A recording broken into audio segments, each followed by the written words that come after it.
Hello there, Wargame enthusiasts, and welcome back to Combat Mission Red Thunder. This is the deployment phase of our Valley of Death battle, and this is our ISU 122 with their commanding officers on top. Isn't it lovely? You can see the mods in action again. That's the Aris skin for the ISU 122. It is quite lovely, although a little bit rusty. It's like people think Soviet tanks are made entirely of rust or something. Anyway, this is apparently ISU 122, number 23, and Imieni Michoyana. Okay. In the name, or yeah, dedicated to Michoyan, I guess. Very well. Anyways, what is our force disposition and what is this clever plan that I've been telling you all about? Well, not telling you all about. So our force disposition consists of basically 3 groups and this ISU 122 as a separate agent.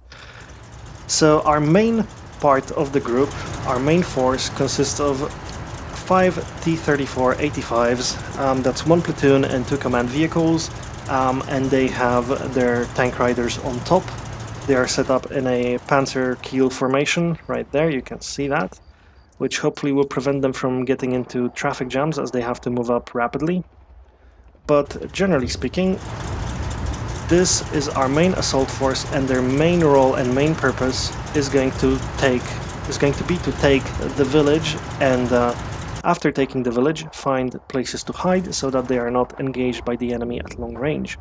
So we want to move them up here very quickly as we can, as quickly as is practical basically, and find spots in the village where the enemy will not be able to fire at us, with one exception. We will allow the enemy to fire at us if he comes somewhere here. So we will expose ourselves in such a way that this vantage point allows to snipe at us. In the hope, and I imagine vain hope, to draw out the enemy to come in onto this hill, into the open, and possibly exposing his sides to us. Yeah, so that's the plan for these guys. In order to advance into the village, they're going to need quite a lot of help, and this help is mostly going to be given to them by our artillery. They're going to deploy smoke all around this area. Hopefully the smoke will be thick enough so that we can move in without too much trouble. There's quite a lot of smoke in those smoke mortars, and we're going to wait a little bit till it settles, till it distributes a little bit, so that we have a better chance of going through unnoticed. And also we're going to wait to see if the smoke cover is effective at all. If it's not effective, I might have to scrap the entire plan and think of something else on the fly. However, yeah, that's the initial plan. Put down smoke and move in, and after moving in, try to secure the positions in the village as best we can. That should give us a hope of drawing out the enemy to attack us from this hill, and B, an ability to fight the enemy on shorter ranges. Because if we manage to deploy here so that the enemy can snipe us, he will have to engage us in the middle of the town there. If he doesn't engage us, well then I'm going to accept that as the state of affairs, but I think he will have to try and get us to get out of the village somehow. Right, the other way in which we're going to help our troops is again by another use of artillery. We're going to put down harassing fire from our infantry guns over here, and where's that? There you go. And over there, on the other hill. Hopefully this will prevent the enemy from just moving into here for quite a long while, enough to give us the opportunity to move up our troops. I don't know whether that will work, and I don't know whether the enemy will try to move up troops into the village as well at the same time. If he does, though, that's basically playing it into our hand, I think. If the enemy doesn't deploy troops on those hills, then we're going to lose a little bit of artillery support, but that's going to be the better thing for us. We certainly don't want him standing there and sniping us, and we want to be in that village as soon as possible. Yeah, so that's our main force. And then we have 2 forces on the wings. These guys are going to be acting on our vain hope of the enemy exposing his size. Basically, they're going to be reserve troops whom we are going to move into here if we see the enemy moving up to take positions on this flatland over here.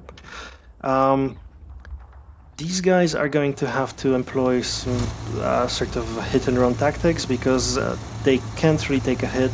They don't really have the armor for that. They are barely capable of withstanding infantry assaults from the front. They are open top, they can't take artillery, they can't take infantry surrounding them, and they certainly cannot take fire from actual guns. So yeah, hit and run tactics, and mostly for use in that special situation where the enemy exposes himself somewhere and we can take this hill then. In order to do that, it would be best if we were not assaulted from the other hill over there on the other side of the village, and it would be best if the enemy didn't have any troops somewhere in the middle there. But yeah, generally targets of opportunity and securing our flank, that's these guys' role. The guys on the other side are T-3485s. These are our reserve tanks. Basically, if something goes horribly wrong with these guys, the tanks over here are going to be the only thing left with which we're going to have to win this battle single-handedly. They are also going to be taking a similar role if this is necessary, and if we need to move up to this hillock over here and take fire at the enemy somewhere, they will do that. Also, if we have an opportunity to break through and possibly move down here, maybe take cover behind those hills and sort of strike and strike over here, just basically take some ground over here, deny the enemy this flank entirely, maybe we will do that if the opportunity arises. However, again, mostly a reserve force, I'm not even going to risk them too much on these sort of hit and run things, just because I might need them at some crucial point in the middle of the battle. Some of our infantry is moving up into weird places. These guys, for instance, the marksmen, are going to move up into that field. If they manage it, that's great. Maybe we can snipe some infantry, maybe that'll give us a little bit extra scouting edge. The scouts over here are moving into that forest. I think the enemy might put down artillery on these two hills, or these three hills rather, the main hills. So I'm hoping I can move my infantry here, and in here the enemy will not. Well, the enemy will not concentrate his fire on this particular clump of trees. So that might be a good place to place our spotters.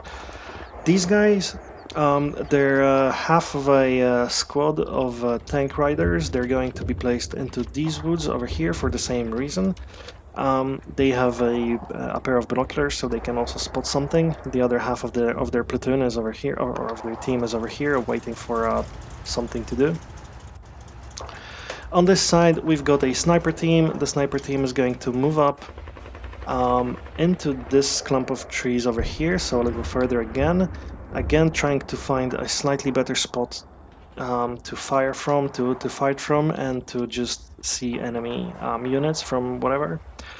Yeah, after they get there, we're probably going to redeploy them. I don't know whether they'll be able to get them. They might get caught by artillery or something like that.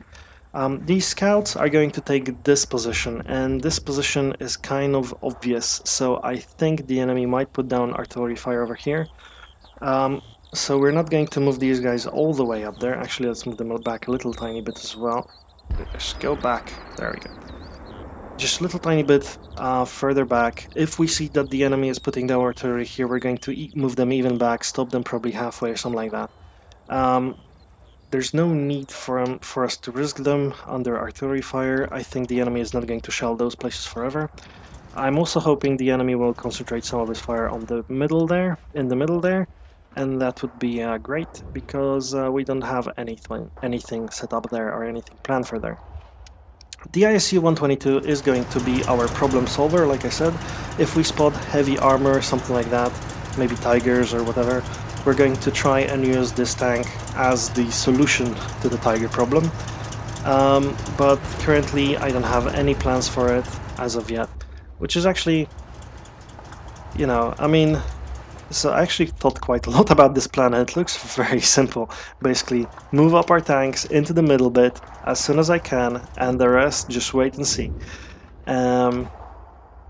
So maybe it is maybe it is a simplistic plan, but I don't think it is. It involves some deception here and there, trying to get the enemy to move up his forces into the village as well as to the side of our units. If he does that, that's going to be interesting. If he doesn't do that, it's going to be a slog where we're trying to hide in the village and he's trying to snipe us. Hopefully, though, we will avoid a situation where we lose all of our units, and even a situation where we lose all of our 5 units over here to enemy fire in the initial engagement. Because I'm not moving these guys up too quickly, I'm waiting, the guys are spread out, I think I thought the formation through. This sort of formation should give us plenty of opportunity to just sneak through various places. The route here is actually pretty good because there's this clump of trees over here that prevents us from being seen too early. The only problem is that these houses over here might not be the best houses to hide in, but I think we can figure that out when we get to the village. Yeah, so hopefully we will not lose them. If it turns out that the initial plan is impractical, I'm willing to change my plan. It might turn out to a long-range duel battle, basically, where I'm just trying to move up and take out some enemy units and then move back. But that's the risk. That's the sort of plan B. And I'd rather not it came to that because, as I said, we are disadvantaged when it comes to long-range dueling, but well, it's better than riding down in flames. Riding our tanks down in flames, or whatever is the proper idiom. Yeah, so we have a plan B. We have a plan A that should work. I think it is practical. I checked out some elements of it, basically doing quick battles. So yeah, I think it's doable. I think we can do it. We'll see whether I'm right, though. So, okay, yeah, I'm beginning to waffle, so that means it's time to end this video. So I'm going to escape from here, and we'll be back when turn 1 occurs. So, see you then.